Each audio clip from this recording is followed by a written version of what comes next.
Valentine's Day is a booming multi-million-dollar industry. Approximately 190 million Valentine's Day cards are sent each year. It is also the number one holiday for florists, with more than 198 million roses produced yearly for it. But where did Valentine's Day originate, and how did cards, the heart symbol, and Cupid become associated with it? Isn't the day named after a Christian saint? Roman Emperor Claudius II imposed a ban on marriages because too many young men were dodging the military draft by getting married. A Christian priest named Valentinus ignored the ban and performed secret marriages.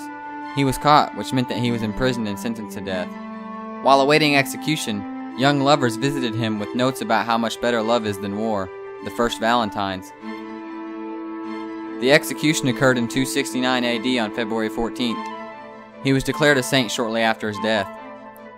Another Valentinus was a priest jailed for helping Christians. During his stay, he fell in love with the jailer's daughter and sent her a note signed, "From your Valentine." He was eventually beheaded. A third Valentinus was the Bishop of Terni, who was also martyred.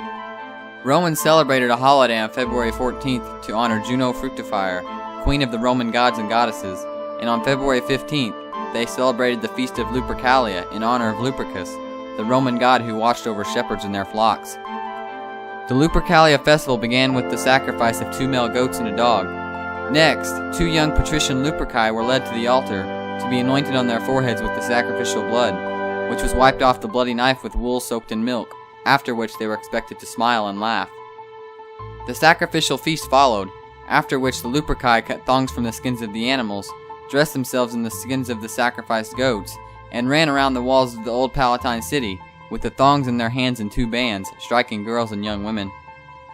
This was supposed to ensure fertility, prevent sterility in women, and ease the pains of childbirth.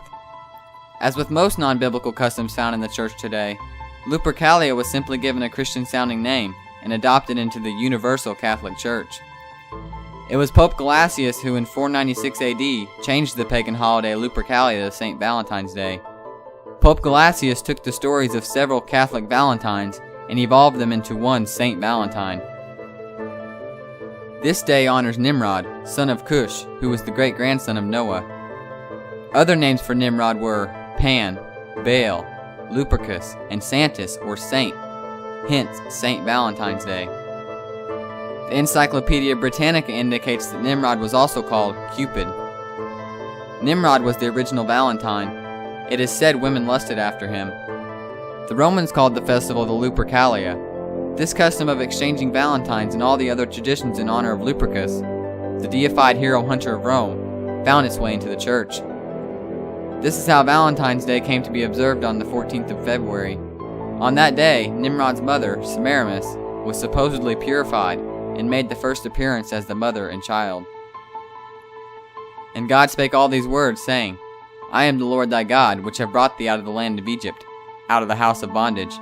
Thou shalt have no other gods before me.